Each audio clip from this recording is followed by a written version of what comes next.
very, very happy to be, with a very esteemed crowd over here and gathering.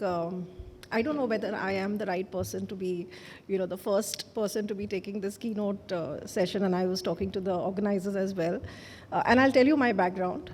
I'm sure all of you know much more about, technology.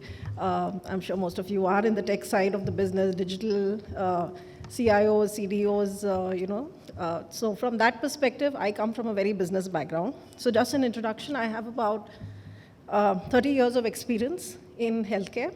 And I've done my double masters, also done a lot of courses on, digital transformation and a lot around the healthcare side as well. I started my career with Wokhard, which is a pharmaceutical company, and did about 12 years in the pharma industry, and then moved to United Health Group, which is the largest health insurance company, in the US. Worked there and set up their health and wellness company here in India, Optum Health, United Healthcare India. And post that was with Marsh and Mercer, and was heading an innovation lab for them on the healthcare side, and then got pretty digital and health tech from that time onward. And was after that with a startup called Vivant, which I set up along with, some of the Reliance folks, and got acquired in about 3 years' time. It was a health tech company. And post that, I've been consulting with almost, I think, about 10 to 12 companies in the areas of, VCs, helping organizations and startups bridge the gap between technology and business, right? So worked very closely with founders of many companies who were, of course, very senior tech folks, but again helped in bringing in the domain expertise and domain knowledge, right? And now last 1.5 years, I'm with Aditya Birla Capital. I head the company called Aditya Birla Wellness, which is an independent entity within the Aditya Birla Capital. I work closely with the Aditya Birla Health Insurance team because we become a very, I would say allied or a value proposition for their customers. So work closely with that business.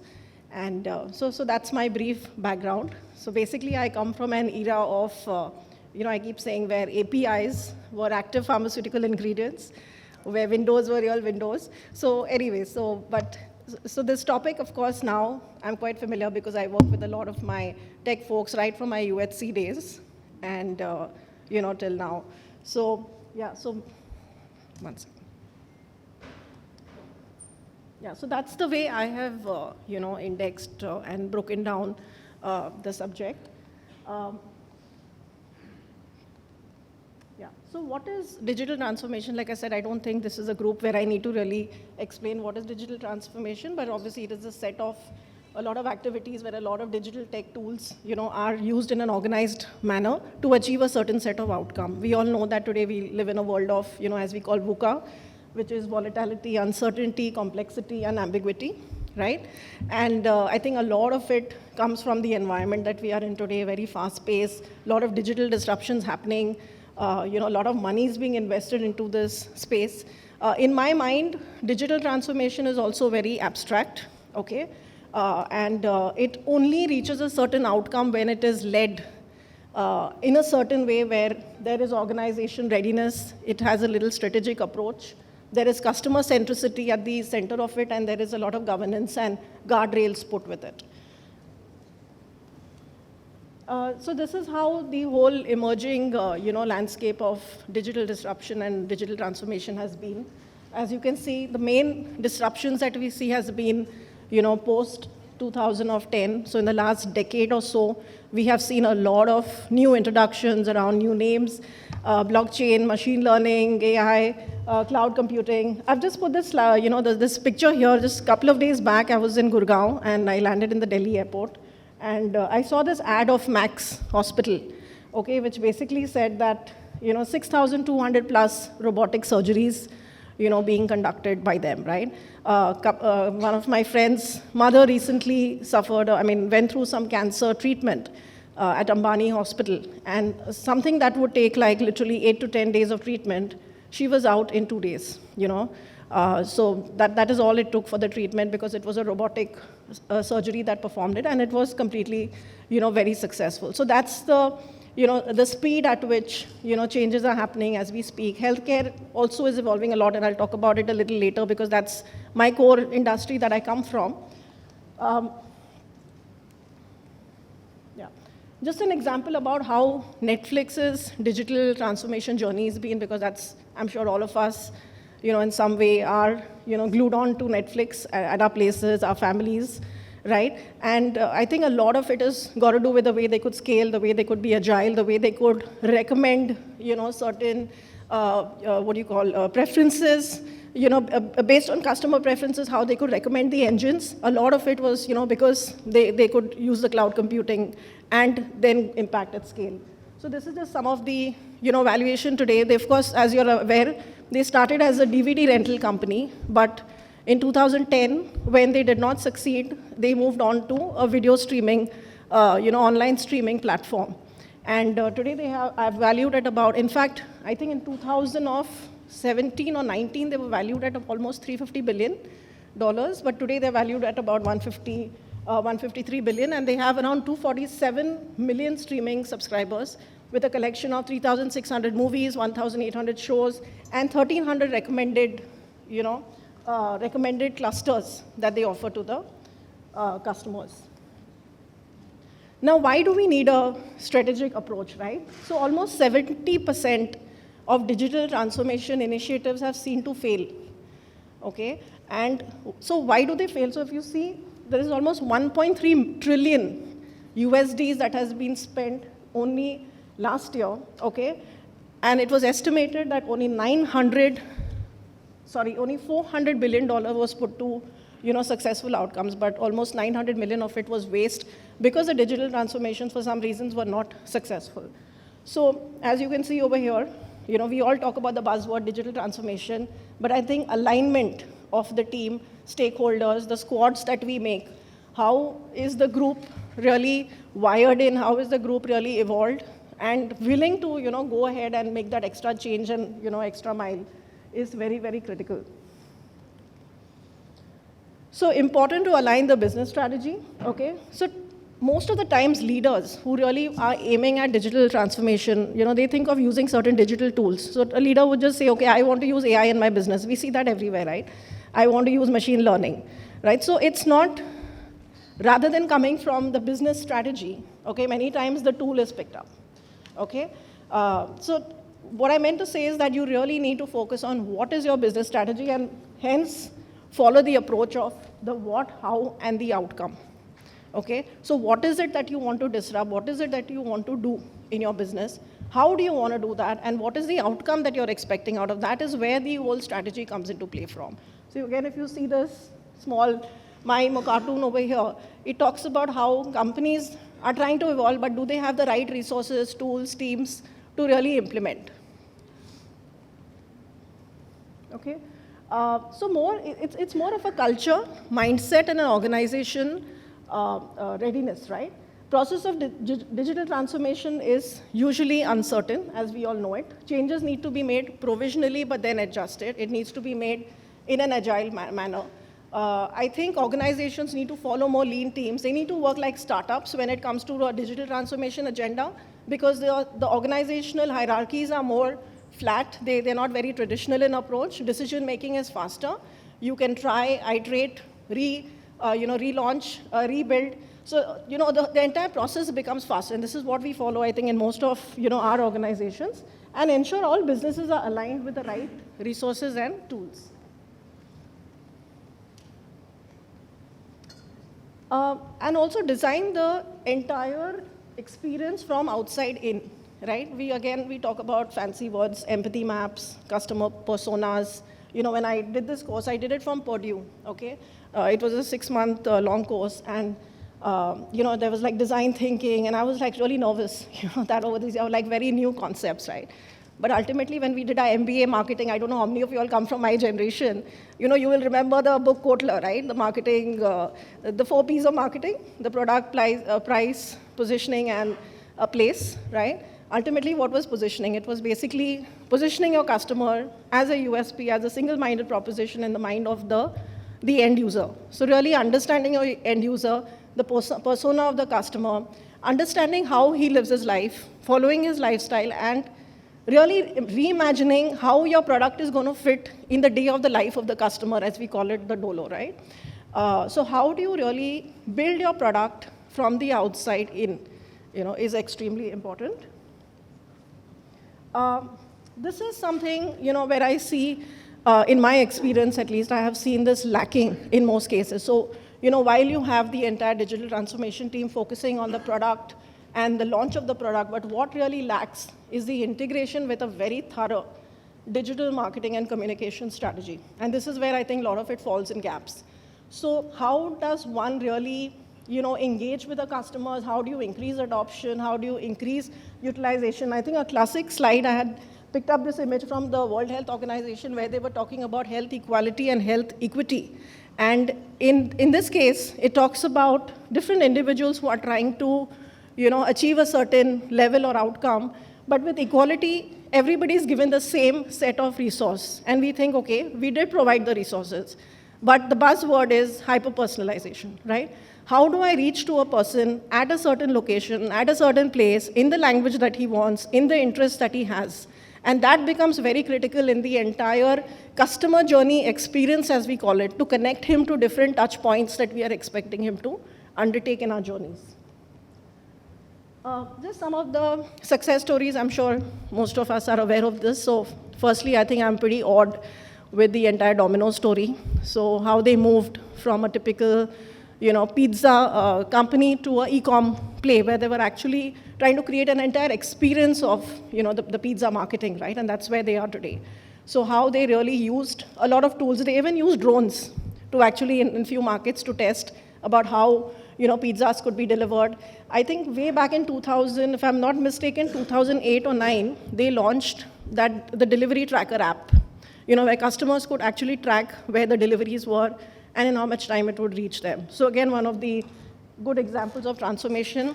Capital One always wanted to be known not as a bank, but as a tech company that also does banking. So in a time where Bank of America and other leading banks were very evolved in technology, they really took their digital transformation into the next level and looked at using cloud services, cloud computing, and agility and a lot of speed around that. Walmart typically did something very simple. They were, of course, a mom and pop store. Again, they wanted to move into overall tech e-com play and wanted to do something like what Amazon did. So something very simple, focusing on timely delivery, focusing on discounts, pricing, etc. So again, something that they did with using technology as the foothold.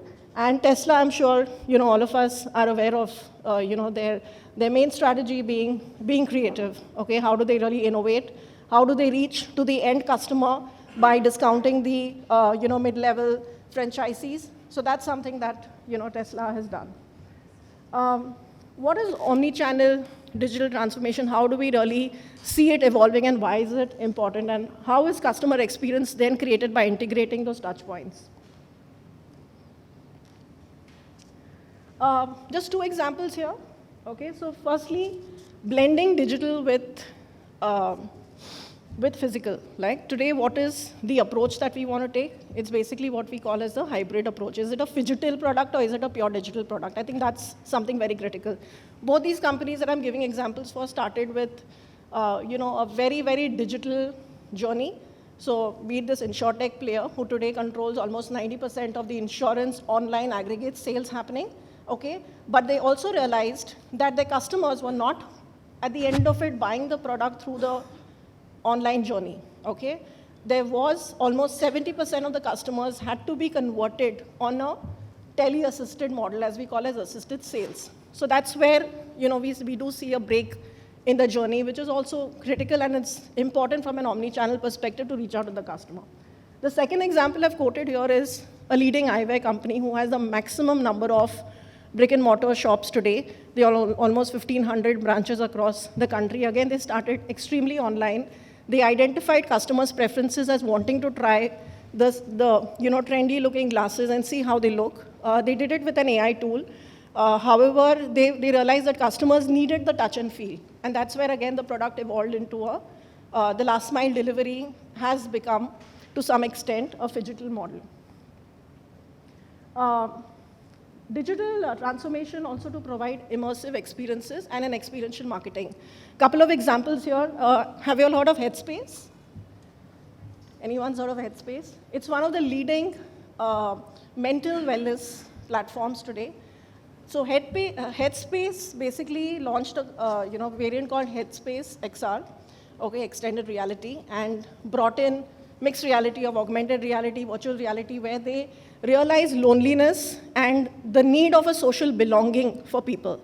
And through those immersive experiences, they are able to make people feel connected and engaged into socializing and talking to people, which we may be missing in our day-to-day busy lives. So again, a very successful model that Headspace has done. They constantly keep innovating.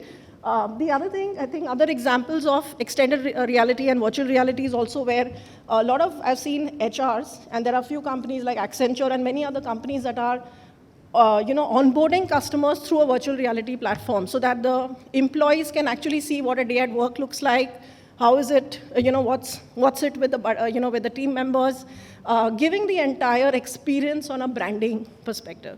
The other app I'm really, really impressed with is Valentino. I don't know how many of you all have heard this luxury, a luxury purse brand and of course a fashion accessory brand. And you can actually, through their app, see the person yourself through the, the VR and the AR. You can see the purse, you can see it on your, wherever other places you visit, in your office, in your seat, on your chair. You can actually see that full experience, and it's really very, very, experiential from that perspective, right? How do we reduce friction points for customers, right? Again, couple of examples here. So, like I said, I have about, almost 3 decades of experience in healthcare. And I realized that when we saw a lot of apps, right, being launched in the last 15, 20 years, we also saw like adoptions of like 2%. I remember we had a mental wellness app we offered to a lot of clients, including Amex, Deloitte. And I would be, called by the CEO and the head of HR that utilization is 0%, right? So how do you really, again, ensure adoption and utilization? And which is where I think the whole thing of data inputting. How do you make it frictionless? How do you make it easy for the customer where he doesn't need to really input data manually, okay? And that's where the whole thing of IoT, right? How do you connect and integrate the devices? So today you have like Ultra Human, if you've heard of this brand, you've heard of Twin Health, Fit of Fly, all of these companies in the space of diabetes, right?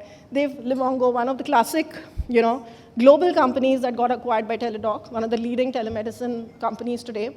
And they created an entire ecosystem of diabetes where they connected the right stakeholders with the diabetes educators, with the doctors, the endocrinologists, and all of them who were involved in the virtual care of the patient. So real-time integration of your data going into the systems and getting more meaningful and engaging for the user and outcome-based, right?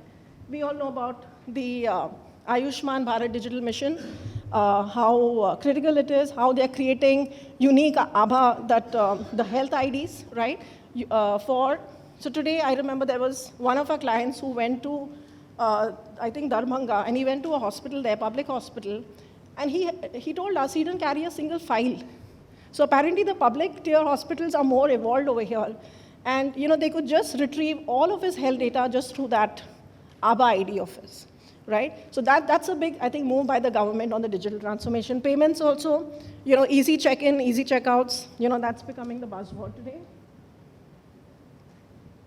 Yeah. So let's just go through quickly some of the learnings and the pitfalls. Can you play that video?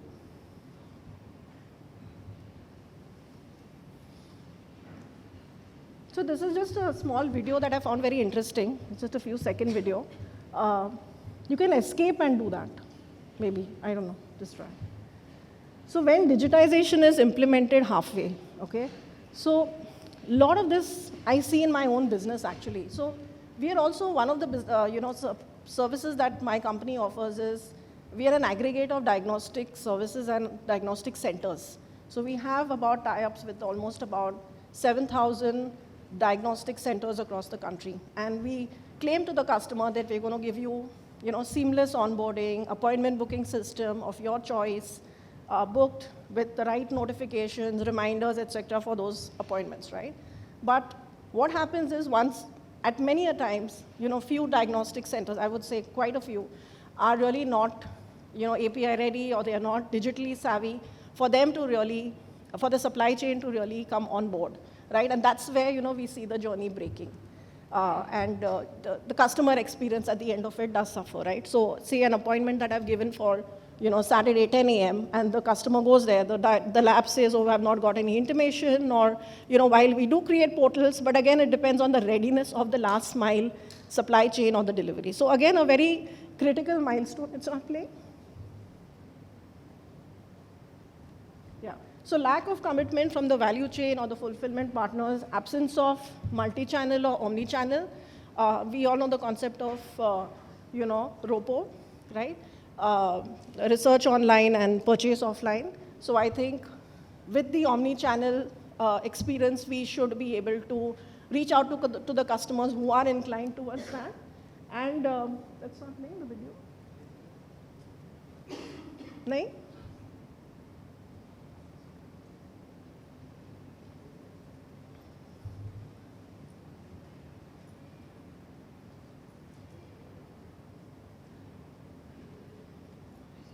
So tech glitch. Okay.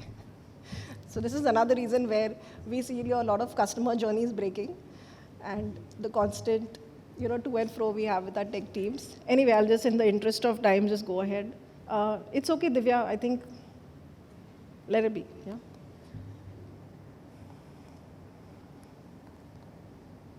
It's not moving also.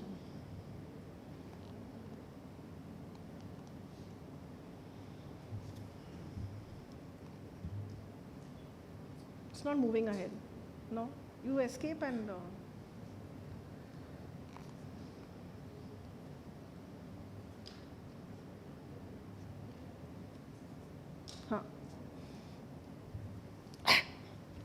The other thing I've seen in my experience is, again, artificial intelligence, okay? Is it really something that we can 100% rely on? Maybe few industries, yes, but not sure whether many other industries, whether we are ready or whether we are evolved to that extent. And one of the examples I would like to quote here is Babylon, a company that was valued, I think, at about almost $6.3 billion sometime back, founded, about 10, 12 years back, had NHS completely onboarded into the platform. However, and of course the platform offered, it was like a symptom checker, so basically triaging patients basis their symptoms that they, put on the platform, right? That they inputted. So for example, I have a headache. So what could be the headache about? How old are you? Have you checked your eye, your ophthalmology test, whatever. So, it's like a complete triage, okay? But they didn't stop there, because there are a lot of symptom checkers in the industry, okay, which are working fine. What they did is also they started making diagnosis and prescriptions basis the symptom checkers, which is where the entire concern came. So I remember there was one example quoted where a woman who came in and, had a little fear about a breast lump, okay? And they asked her that, are you pregnant? Are you breastfeeding? And she was 67 years old, okay? So, a lot of things that really, I would say, failed or didn't do well.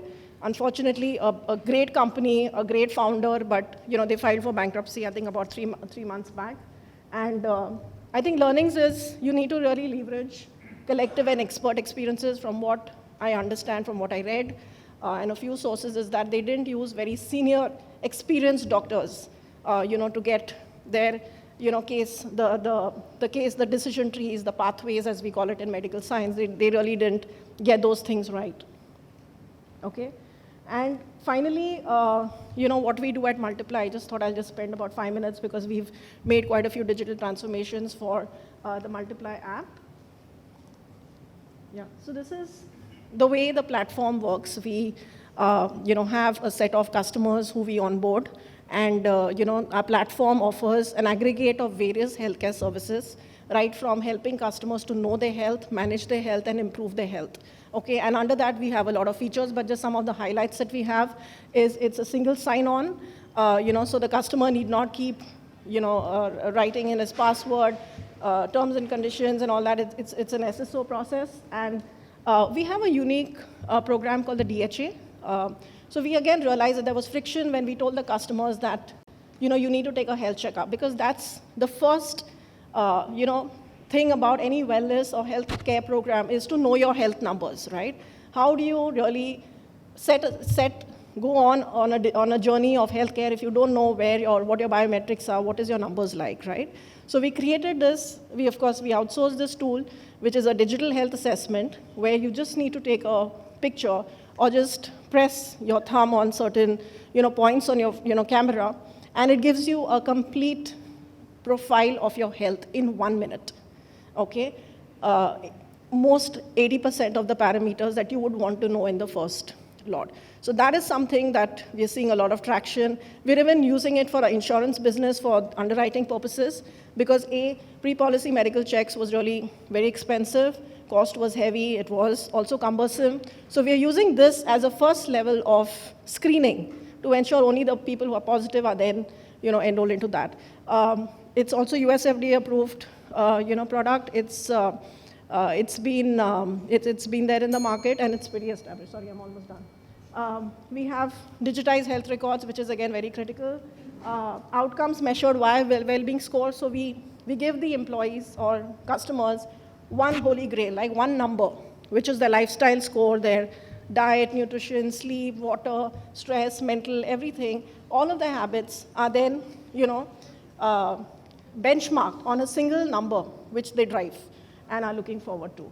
All of our products have call to action. So whether it's an assessment on your stress, whether it's an assessment on your activity, on your active age, whether it's an assessment on diabetes, everything will have a call to action. What is the next step, and how do I, take care of that particular issue? This is very interesting. We have a complete integrated rewards platform that is there on our, on our platform, where we offer instant gratification. The customers are returned parts of their premiums, or in some cases even full premium for their insurances, if they are active for certain days on the platform. Okay? How is that measured? You need to take 10,000 steps, which is measured through your device or your Apple or your Garmin or any watch that you're comfortable with, any device, and it picks it up from there. You need to book a gym session through the app, or you need to burn 300 calories through a workout on the app. So there are different ways by which the customers can do that. We measure their active days, and we return back the money. So as you see it, it completely addresses the end-to-end journey for a customer on health rewards, right? And so that's the device connected, incentivizing customer for positive health behaviors. So just my last slide, a conclusion that digital disruption and transformation are the next big thing in customer experience. Companies who understand customer interest and expectations will have sustained competitive advantage. And consumer adoption and satisfaction comes only when we reduce complexity, integrate seamlessly, offer easy-to-navigate experience with transparencies to improve outcomes. Thank you.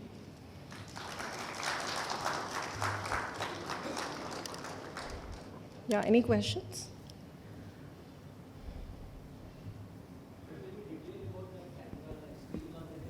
Sorry, I can't hear.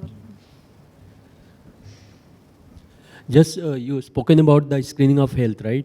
Sorry, I've spoken about? Screening of health records. Yeah. So that detail of any device that what you're using for that, 80%, like you told, no? The digital health assessment, so there are many companies. There's a company called CarePlex, there's a company called Fido, there is a company called Arya.ai. There are 3-4 companies already in the market. Okay. It's more like a SaaS, offering that a digital tool that they've created, a white label digital tool. So a lot of companies are using it in the insurance side, as I mentioned. We are one of them. We were the pioneers who started a use case on that, and we've done pretty well on that. So USA approved, you told, na, that USA approved device is there, like FDA approved. Yes. So which device particularly you people are using? CarePlex. Huh? CarePlex. Cafe. CarePlex, yeah. Okay, thanks. Yeah. Yeah. Yeah. So, honestly speaking, not a lot of work that we have done personally in our business on generative AI, but how would I see it typically would be more around, I think, predictive analytics.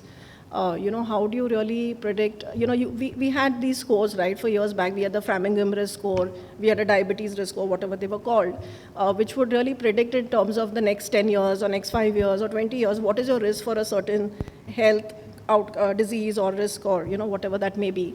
And so I think we see, I would think that a lot of that could be used there. Frankly, we've not done much work on generative AI. Thank Yeah. you. Not on any AI actually. Okay. Yeah. Thank you.